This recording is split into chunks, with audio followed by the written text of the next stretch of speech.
দেখো কি দেওয়া আছে, তোমাকে একটা ছক দেওয়া আছে।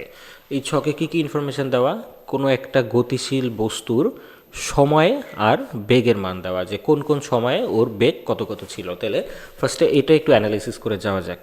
শুরুতে দেখো যে সময়ের মানগুলা 5 5 করে ব্যবধান দেওয়া আছে, প্রতি 5 সেকেন্ড ব্যবধানে তোমাকে বেগের মান দেওয়া আছে, যেমন 0, 5, 10, 15 সময়ের মানটা 5 সেকেন্ড করে বাড়ছে। অন্যদিকে বেগ খেয়াল করো, এই যে 0 থেকে 2 বাড়ছে, 2 থেকে 4 বাড়ছে, 4 থেকে 6 বাড়ছে, 6 থেকে 8 বাড়ছে, এই পর্যন্ত সময়ের সাথে সাথে বেগ বাড়ছে। তাহলে এটা কি সমত্বরণ ইন্ডিকেট করে। তার মানে তুমি বলতে পারো যে 0 সেকেন্ড থেকে শুরু করে 20 সেকেন্ড পর্যন্ত এখানে সময়ের সাথে সাথে বেগের মান ধীরে ধীরে বৃদ্ধি পেয়েছে, তাই এইটুকু অংশ নির্দেশ করে সমত্বরণ। এবার তুমি দেখো যে 20 সেকেন্ড থেকে 30 সেকেন্ড পর্যন্ত বেগের মানের কোনো পরিবর্তন হচ্ছে না, সবসময় বেগের মান 8 থাকতেছে, সমবেগ। তাহলে যেহেতু 20 সেকেন্ড থেকে 30 সেকেন্ড পর্যন্ত বেগের মানের কোনো পরিবর্তন হচ্ছে না, এইটুকুকে তুমি তুলনা করতে পারো সমবেগের সাথে।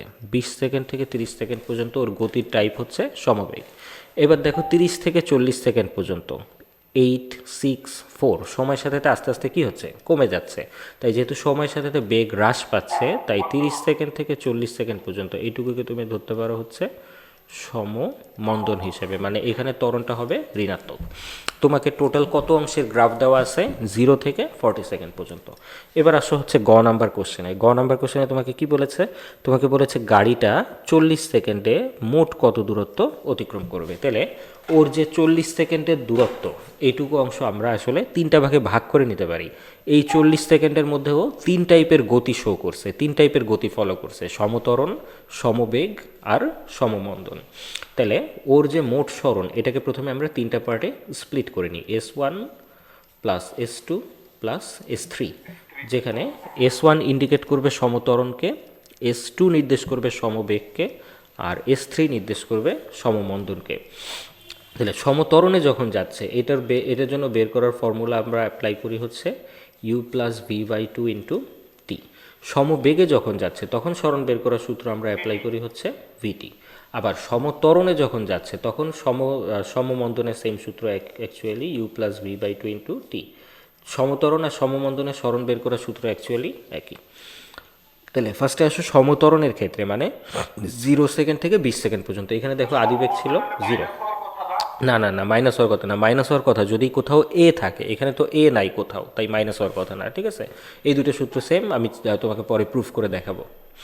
এখন সমত্বরণে যখন যাচ্ছিল তখন দেখো আদিবেগ ছিল 0, শেষ বেগ ছিল 8 ডিভাইডেড বাই 2 ইন্টু সময়ের মান ছিল হচ্ছে 20 সেকেন্ড। 20 সেকেন্ড ধরেও সমত্বরণে গেছে। এবার সমবেগে যখন যাচ্ছিল তখন ওর বেগের মান ছিল কন্টিনিউয়াসলি 8 মিটার পার সেকেন্ড, আর ও সমবেগে চলছে হচ্ছে 20 সেকেন্ড থেকে 30 সেকেন্ড পর্যন্ত, মানে 10 সেকেন্ড ধরে সমবেগে চলছে। আবার সমমন্দনে যখন চলতেছিল তখন ওর আদিবেগ ছিল হচ্ছে 30, শেষ বেগ ছিল হচ্ছে 40 ডিভাইডেড বাই 2 ইন্টু সমমন্দনে চলছে 30 সেকেন্ড থেকে 40 সেকেন্ড পর্যন্ত, মানে 10 সেকেন্ড ধরে সমমন্দনে চলছে। তাহলে 0 প্লাস 8 মিনস 8, 8/2 মানে 4, 4 ইন্টু 20 মানে 80 প্লাস, এখানেও 8 × 10 = 80 প্লাস, এখানে 30 আর 40 70, 70-এর অর্ধেক করলে হচ্ছে 35, 35কে 10 দিয়ে গুণ দিবা 350। তাহলে টোটালটা যোগ দাও, দেখো মোট সরণ কত হয়।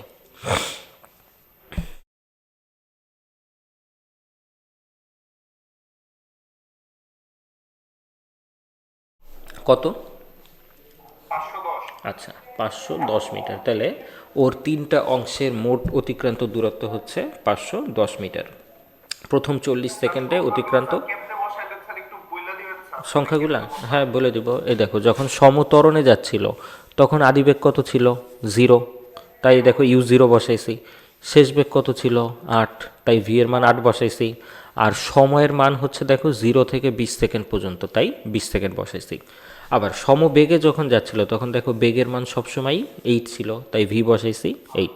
অন্যদিকে 20 সেকেন্ড থেকে 30 সেকেন্ড যাইতে তোমার কত সময় লাগবে, 10 সেকেন্ড। হ্যাঁ হ্যাঁ হ্যাঁ মাইনাস করেছি, হ্যাঁ এই যে 30 থেকে 20 মাইনাস করছি, করলে তুমি মাঝখানের টাইমটুকু পাচ্ছ যে কতক্ষণ ধরে ও সমবেগে গতিশীল ছিল, ঠিক আছে। আবার সমমন্দনের ক্ষেত্রে দেখো আদিবেগ ছিল 8, শেষ বেগ ছিল 4, ঠিক আছে। এখানে একটু মিস হয়ে গেছে। সমমন্দনের ক্ষেত্রে আদিবেগ ছিল 8, আমি সময় বসায় ফেলছি ভুল করে, শেষ বেগ ছিল 4 ডিভাইডেড বাই 2 ইন্টু টাইমের গ্যাপ ছিল হচ্ছে 10 সেকেন্ড। সো এখানে 8 আর 4 12, 12 বাই 2 হচ্ছে 6, আর 6 10কে হচ্ছে 60। তাহলে 8 দুগুণ 16, 160, আর 60 হচ্ছে 220। তো টোটাল অতিক্রান্ত দূরত্ব হবে 220 মিটার। সময় বের করতে হলে তুমি দুইটা সময়ের ব্যবধান নিয়ে নিবে অলওয়েজ।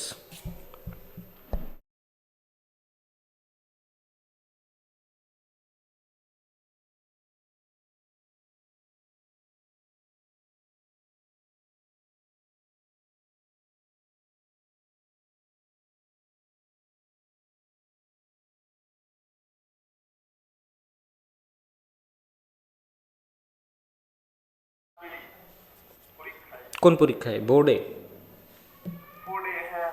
হ্যাঁ, প্রথম অধ্যায় থেকে ওই যে যান্ত্রিক ত্রুটি আর স্লাইড ক্যালিপার্স, এই দুইটার কোশ্চেন আসার পসিবিলিটি অনেক বেশি।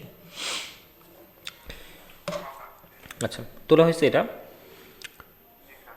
আচ্ছা ঠিক আছে, তাহলে এরপর হচ্ছে আমরা একটা লেখচিত্র আঁকবো। ঘ নাম্বারে আমাদেরকে একটা লেখচিত্র আঁকতে দিছে।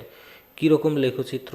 এটা হচ্ছে সময় বনাম বেগ লেখচিত্র বা বেগ সময় লেখচিত্র। মানে একটা অক্ষ বরাবর তুমি বেগ প্রকাশ করবা, সাধারণত এটা আমরা করি হচ্ছে ওয়াই অক্ষ বরাবর, আর একটা অক্ষ বরাবর তুমি সময় প্রকাশ করবা, সাধারণত এটা আমরা করি এক্স অক্ষ বরাবর। তাহলে গ্রাফ আঁকার আগে একটু দেখে নাও যে আমাদের সময়ের মান আছে 0 থেকে 40 সেকেন্ড পর্যন্ত এবং ব্যবধান হচ্ছে 5 করে। তার মানে তোমাকে গ্রাফে যথেষ্ট পরিমাণ জায়গা রাখতে হবে এক্স অক্ষ বরাবর। সো এই ধরো আমার গ্রাফের এক্স অক্ষ আমি নিলাম, এই অক্ষ বরাবর আমি সময়ের মানগুলো বসাবো সেকেন্ড এককে। আবার এই ধরো আমি হচ্ছে ওয়াই অক্ষ বরাবর নিলাম, এখানে আমি বেগের মানটা বসাবো মিটার পার সেকেন্ড এককে। এখানে দেখো আমি আগের মতো ধনাত্মক ঋণাত্মক দুইটা অংশ নেই নাই, কারণ আমার বেগ সবসময় কি আছে? পজিটিভ আছে, তাই আমার নেগেটিভ অংশটা নেওয়ার কোনো দরকার এখানে নাই। আচ্ছা এবার দেখো, হ্যাঁ যদি তোমার তুমি গ্রাফ আঁকার আগে দেখবা যে তোমাকে কীরকম ভ্যালু দিছে। যদি সবগুলো ভ্যালু পজিটিভ থাকে তাহলে খালি গ্রাফের উপরের অংশ নিবা, আর যদি নেগেটিভ ভ্যালু থাকে তাহলে উপর আর নিচ দুইটা অংশ নিতে হবে। তো এখানে আমরা ফার্স্টে সময়ের মানগুলা প্লেস করে ফেলি, যে 0, 5, 10, 15, 20, 25, 30, 35, 40, 45, আচ্ছা 40 পর্যন্ত রাখলেই হচ্ছে। এবার বেগের মানগুলো দেখো যে 2, 4, 6, 8, ম্যাক্সিমাম 8 পর্যন্ত গেছে। তাহলে আমরা এই বরাবর 2 ধরতে পারি, এই বরাবর 4, এই বরাবর 6, এই বরাবর 8। হ্যাঁ এটা হচ্ছে বেগ বনাম সময়। এবার আমাকে ভ্যালুগুলো বলো যে যখন সময় 0 সেকেন্ড তখন বেগ কত? 0, তাহলে এখানে একটা বিন্দু বসলো। যখন সময় 5 সেকেন্ড তখন বেগ হচ্ছে 2 মিটার পার সেকেন্ড, তাহলে এখানে একটা বিন্দু বসলো। যখন সময় 10 সেকেন্ড তখন বেগের মান হচ্ছে 4, তাহলে 10 বরাবর আমরা 4-এ একটা দাগ দিব। যখন সময় 15 সেকেন্ড তখন বেগের মান হচ্ছে 6, যখন সময় 20 সেকেন্ড তখন বেগের মান হচ্ছে 8, যখন সময় 25 সেকেন্ড তখনও বেগের মান হচ্ছে 8, 30 সেকেন্ডেও বেগের মান 8, 35 সেকেন্ডে বেগের মান হচ্ছে 6, 40 সেকেন্ডে বেগের মান হচ্ছে 4। ঠিক আছে, তাহলে এই অংশগুলো এবার আমি হচ্ছে স্কেলের সাহায্যে যোগ করব। এই যে এই অংশটুকু যোগ করলে যে গ্রাফটা পাচ্ছি সেটা নির্দেশ করতেছে সমত্বরণ। এটার একটা নাম দিয়ে দিই ও এ। এই যে ও থেকে এ অংশ পর্যন্ত হচ্ছে সময়ের সাথে সাথে বেগ বাড়তেছে, মানে এটা নির্দেশ করতেছে সমত্বরণ। আবার এইটুকু যোগ করলে, হ্যাঁ হ্যাঁ হ্যাঁ হ্যাঁ হ্যাঁ গ্রাফে উল্লেখ করে দিবে ভালো হবে। এ থেকে বি পর্যন্ত দেখো বেগের মানের কোনো পরিবর্তন হয় নাই, তাই এটা হচ্ছে সমবেগ। আবার দেখো যে বি থেকে সি বিন্দু পর্যন্ত বেগটা আস্তে আস্তে কমছে।